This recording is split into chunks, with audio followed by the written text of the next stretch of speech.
Merci, Monsieur le Président. Je regrette que ces deux délibérations qui étaient clairement distinctes soient traitées ensemble, ce qui risque de créer une certaine confusion, comme on a pu l'entendre tout à l'heure. Je voudrais rappeler le souvenir d'Olympe de Gouges, qui en 1791 disait, criait même, « Femme, réveille-toi ». Le tocsin de la raison se fait entendre dans tout l'univers, reconnais tes droits. En constatant la difficulté de la tâche, 230 années plus tard, j'aurais tendance à crier plutôt « Ensemble, réveillons-nous ».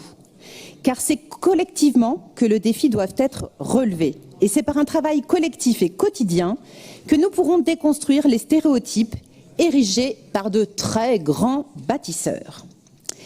Les services chargés du plan d'action ont bien pris la mesure de cet enjeu et je les félicite d'avoir avec ce plan mis en mouvement une grande majorité des services sectoriels de la région. Et c'est une vraie prouesse, je vois Françoise Coutan qui me regarde, c'est une vraie prouesse de mettre en œuvre la transversalité des politiques dans la maison. Le plan d'action repose sur plusieurs principes de bon sens qui sont devenus des priorités. Refuser la banalisation, refuser l'impunité des discriminations, des violences physiques et verbales. Refuser la banalisation des vies perdues. Depuis le début de l'année, vous le savez, c'est plus de 120 vies disparues.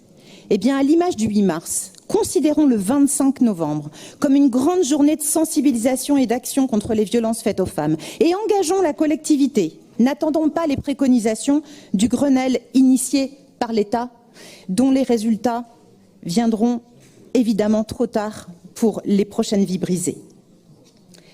La région a ses leviers pour déconstruire ces stéréotypes. Elle peut agir dans la construction des budgets et l'organisation de la commande publique.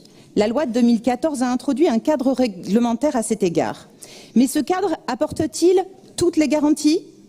Que sait-on de l'égalité de salaire à fonction égale dans telle ou telle entreprise avec laquelle nous travaillons? Le SPASEUR peut-il apporter de réelles garanties? Le Haut Conseil à l'égalité a lancé en 2016 un rapport sur l'égaconditionnalité, ou autrement dit le conditionnement des financements publics à l'égalité entre les femmes et les hommes. Je propose à Naïma Charaï que nous mettions l'étude de ce document à l'ordre du jour du prochain COPIL Solidarité.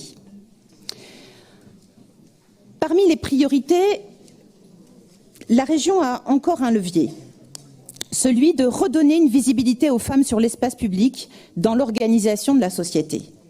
Nous pouvons rebaptiser les lycées. Ne laissons pas les stigmates d'une société machiste organiser les structurations mentales de nos chérubins.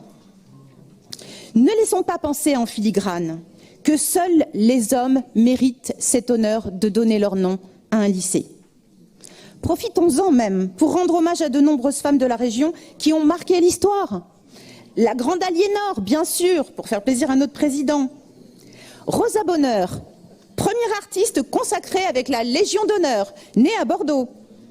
Édith Cresson, première femme, première ministre en France. Allez, lâchons-nous. Un lycée Joséphine Baker, en Dordogne, pour rappeler son engagement contre l'occupant nazi et la lutte contre le racisme de cette mère de 12 enfants. Maryse Bastier, née à Limoges, première grande aviatrice française, au palmarès remarquable. Allez, cette fois-ci, je vais faire plaisir à Andrea Brouille.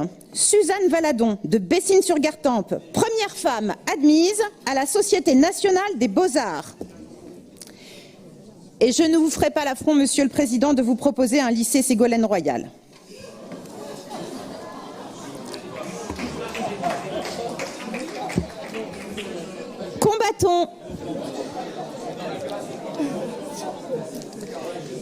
Combattons ensemble les symboles masculinistes qui gangrènent l'égalité des droits et des chances. C'est par un travail collectif et c'est le travail de chacun